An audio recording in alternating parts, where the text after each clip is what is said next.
What's up, everyone? Today we are doing a May tier list. Last one I did was in April or March, I believe. And so I think I'm going to start doing it about every other month instead of monthly, just because I think there's not enough that changes with these tier lists between the months. And if you compare my previous one to this one, there's a little bit of changes as far as like where people go. Part of it's because depending on the day, I feel a certain way about certain characters. And so they might be higher or lower depending on the day. But just note that I'm not going to be doing these every month, but I'm hopefully doing these every other month. And here is my most updated personal tier list. This is from my personal experience, and this is also from just looking at data, looking at some of the other tier lists, kind of just gathering all opinions and kind of just tossing it together. Now, one thing I want to mention is with the S and A tier list, I do have them in an order of what I personally think is probably like the best of that tier to the worst of that tier. So keep that in mind. After that, B, C, F, they're kind of just tossed in there. There's so many units, it really doesn't make sense to just kind of like go through every single one and decide which one I think is the very best or is the second best C tier. Like it just doesn't make sense. So before we jump into this tier list, though, I also want to mention that S tier, in my mind, is all around just a great unit, can be utilized in pretty much every component of the game, if not every component. A, I would say, is meta, is very useful in lots of areas, may have one or two drawbacks, but is a top tier unit. B might be a little more niche units that are either one copy wonders, or they might just be good in a few areas, but in those few areas they might be really good. Kind of like definitely units you want to kind of eventually build up, but definitely not high priority. C, I would say, are units that have maybe one niche thing, but in most cases are just kind of, there's better options besides them. And then F are units I just think are not worth really bothering with. Nothing really game changing with these units. They're just kind of garbage. But I would not, with any of these, I would not really use them for fodder at this point, just because we've seen that with Awakened Heroes, you will want to build out heroes eventually, just to kind of get higher star levels in those. So in general, I wouldn't say any of these are fodder material. So let's go ahead and jump into the S tier. The first two, Awakened Solace and Taylene, are no surprise. Solace is game-changing. She's great in PvP, great in tower, both regular tower and wilder tower, great in campaign, great in Forked Fate. She's just great everywhere. I would say the one area where maybe she's not like super game-changing is Guild Boss, but even then, like, she's a great unit to put in Guild Boss. She's just not like some of these other heroes that can just really crank out that damage. Awakened Taylene, I honestly, I don't have her. I will probably never have her unless the game changes how it works. But I'm assuming she's really good. Some people have tested her, and she doesn't really seem as good as you would think she would be. But I still think she's probably top 2, top 3, definitely S tier unit if you somehow get her. Theresa, whatever her name is, I think she is a great unit as well. Wilders really have some really solid units in the game currently. She can really do a lot of damage. She's great in basically every component of the game. She is a unit that if you are starting new in the game, you definitely want to have her on your wish list. She will carry you in a lot of areas, and she is just a really good AoE and single target damage unit. If you are lucky enough to get Shaltir is a game-changing hero as well. Great in campaign and regular tower. I would say her most like excelling area would be Arena. She's great in Arena. Those cheating deaths can be super annoying, and she just can carry your team if you have her built out strong. Now, if you don't have her because you missed the Overlord event, that's okay. There will be units that will be better over time, and she'll eventually probably fall down this tier list. So don't be too discouraged is what I'm trying to say. Taylene is a great unit because you really don't need a lot of copies of her to really get some use out of her. Her constant reviving can be really helpful with things like Forked Fate and other areas. She also does a lot of healing and a little bit of damage, which is nice as well. I personally have been building her out to get her ascended, so I think she can be worth it for your Stargazing cards, but there will be better units down the road than Taylene. that are Hypogean or Celestial, so maybe hold on to those if you are newer to the game. Mishka is a perfect example of a kind of tanky CC with some damage tank. Like, she is a great tank. She's not like other tanks that are literally just tanks. She can do a lot more than that. She has some debuffing in her kit. She does a little bit of everything, which is why I love Mishka. I love her pounce where she just CCs everyone and makes them go flying. I love her wolf summoning ability. I think she's a great unit. Marcel is currently in the event going on right now. You can get her for just a few more days. So if you want to get her, make sure you get her. I think she is a great unit. I think anytime you have someone who can crank out damage like she does, that makes her a great unit. But she has some really cool parts of her kit, like when you have her 5-starred, she basically resurrects the first unit on your team that dies, which I think is just a super valuable thing to have, especially in PvP and Forked Fate and a few other areas of the game. I would say she's great in every component of the game. Marcel, personally, I might put her up a little higher than what she is on this now, but because she's so new, I don't want to commit to anything yet. Mira is a unit that is just a really cool unit, honestly. It's the first hero in the game that is new to both Companions and Classic. She's great. I think she excels in a lot of different areas. She's kind of a Graveborn that you really want to get early on, but needs a little bit of investment, but not too much. I think she can be used in most areas, tower, campaign, etc. Rowan is an example of a support hero that does a little bit of everything and can be really useful. Energy, restoration, healing, does a little bit of damage. And so I think Rowan's a great hero, especially because you get a lot of free copies of him early on. Might as well build him out. And then my last with the S tier is Navanthi. Navanthi, I think, is just a pain in the butt to go against, especially in PvP. Her healing is annoying. It's absurd. She's great in Forked Fate. And honestly, can be placed in anywhere in the game to excel at. I would say the only area where she might not be useful is single target bosses like Guild Boss and some Dream Realms. She might not be the best in there, but I think her other areas outweigh, that one downside. I don't think to be an S tier, you have to excel in every single part of the game when you excel in the other areas as much as Navanthi does. All right, so we're going to the A tier. I'm not going to go through every single one of these, but I'm going to go through ones that are either new or might be a little different than my previous tier list. We'll start off with Laos. Laos is a great unit to be paired with Marcel. I think to get the best value out of both these heroes, you want them paired together. And so I think it's important to get him. You don't have to invest in him as much as Marcel, which is really nice. I'm going to probably get him to Mythic Plus, hopefully by the end of this event. And I feel pretty confident that he'll be really useful at that level. Ainz kind of moved up a little bit. And I think that's just because he, even though he requires a lot of investment when paired with Albedo and Shaltir, he can be really good for campaign, tower, even some like Guild Boss and stuff like that. Unfortunately, he's not available anymore for those of you who did not participate in the Overlord event, but I think there's other heroes that do a lot of what he does already. Like, someone I've always liked. I think she is a good overall CC damage support hero. Let's go up to Rosalina here. Rosalina, I think, above her two kind of common counterpoints, Belinda and Gwyneth, because I think Rosalina has and can be used with a lot of other heroes. And so I think that puts her above these other two heroes, and I think she'll be a hero that will pretty much be useful until the game is done.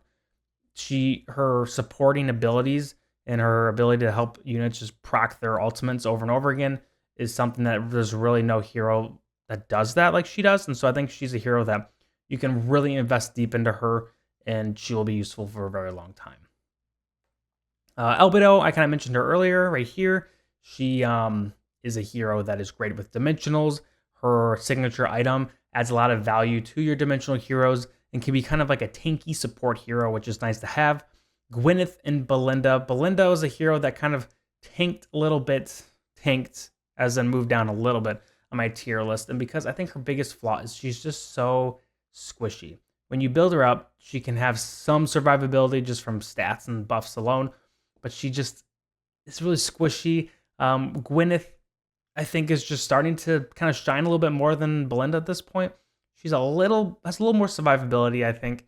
Um, and I just think Gwyneth, once you kind of progress farther in the game, can be a little more valuable than Belinda at this point. But Belinda does shine in a few other areas, like Clan Boss or Guild Boss and stuff like that.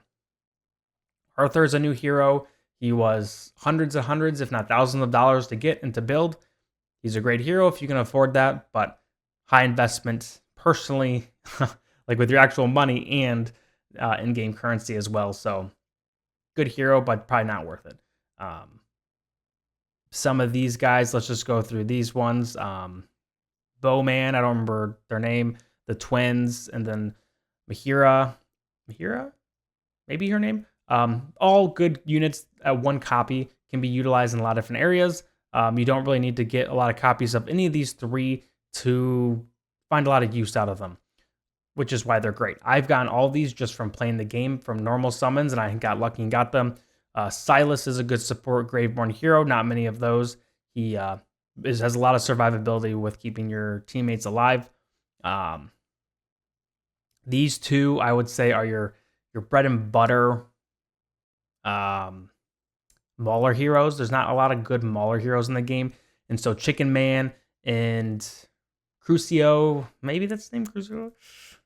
All these names kind of blend together, are really good. They both kind of take some investments to kind of pop off, but definitely worth it, especially for the Mauler Tower. Shamir is a fan favorite, good in kind of all areas, but not the best in all areas. I'd say she's a good starter hero, but is not going to be like your SS tier hero. And then let's finalize and let's stop with Damon in the A tier. Damon, good kind of early game hero to push you to mid game. Falls off a little bit, takes some investment, but is a good backline tank hero. She's a tank technically, but you want to put her in the backline, or him in the backline rather, to get the most damage and worth value out of Damon.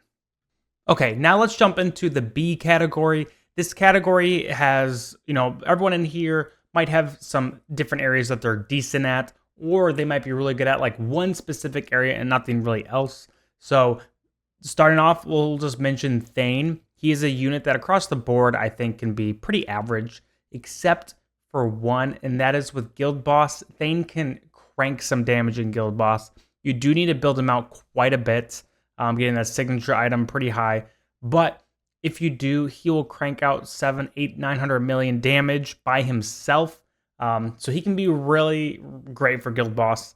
Another one I want to mention is Tassie and Gretzel. I think these two overall, I think Gretzel takes a little bit of investment. He really needs to get basically to that signature 20 or even 30 to really, really do some damage. But he can be kind of annoying. Once he summons a bunch of his guys, he's really hard to kill, which can be really nice with campaign and towers just kind of pushing through. Sometimes he'll be the last one left and he'll kill 2 units by himself because he just has so many guys summoned. Tassie, I like Tassie because you can put her in the front line. She takes damage and then she kind of pops the back line and sleeps some enemy units. I think that's really what she's best at. She's not really going to be doing a whole lot else, but I think she's fun from time to time to kind of sneak into different parts of the game. Rain is pretty decent with Guild Boss, single target damage, kind of a buffer support hero. Flora is one of those heroes where she doesn't die very easily, and so you really don't need a lot of copies of her to kind of get value out of her. So I think she can be niche in some different campaign or tower pushes. Now, Athalia and, the worst dude to go against in campaign, these two are really good units, but they take a frick ton of investment. And with where Celestials and Hypogenes are in the game right now, they're just not worth it. So, if they were easier to get, they could be, A or even S tier, depending on, how much you have them built out. But I just don't think they're really worth it at this point, unfortunately. We have a few other kind of like one-hit wonders. Polling Anchor Chick, forgot her name. She is, you really just need one copy to really utilize her. You just put her across from the hero that is really annoying you, doing the damage, whatever, and she'll pull them in. great for kind of getting those one-off levels in campaign, or the tower, Brutus, and this dude, Kingman. I'm telling you, I can't remember these names to save my feet. Thorin, yeah, Brutus and Thorin are good tanks. And once Thorin can kind of get his revive thing going, they can both basically build you time to get your carries going. Besides that, nothing too crazy with these two. They're not going to do a lot, but sometimes Brutus can surprise you from time to time. I haven't built out completely just because I did when I first started playing the game. And Thorin I have kind of built out, but they're okay heroes. They do their job. Next is Namusu. He is basically the Navanthi, but for maulers, but he's just not as good. So he's kind of like a B tier version of Navanthi. Provides a lot of sustain, a lot of healing, but it's just not as good, unfortunately. Then you got some of these guys. You got Oku, who's just kind of a tanky boy. You got Estrilda, who's sort of tanky, annoys the back line, but doesn't really do a whole lot. She could probably be like high C, honestly. And then you got Hodgkin, who there's just not a lot of value from him. He can be situationally okay in certain, campaign pushes or different parts of the game, but there's other better options. Iran is a decent one. He's unfortunately he kind of just falls off as you progress in the game. He's not someone who you're gonna really see doing some carrying damage in the late game. Now, before we jump into C, I also want to mention Kryn.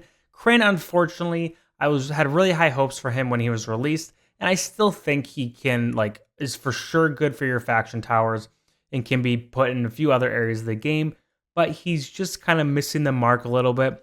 I think he is good for campaign towers, stuff like that, and he can do some good damage. He's just kind of squishy, dies easy, and it's just hard when he jumps forward as part of his kit, and then he kind of comes back eventually.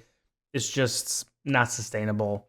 They end up dying, so there's that. Now jumping into C, these are characters who mostly you're probably not really going to want to build out. There's nothing wrong with a few of these.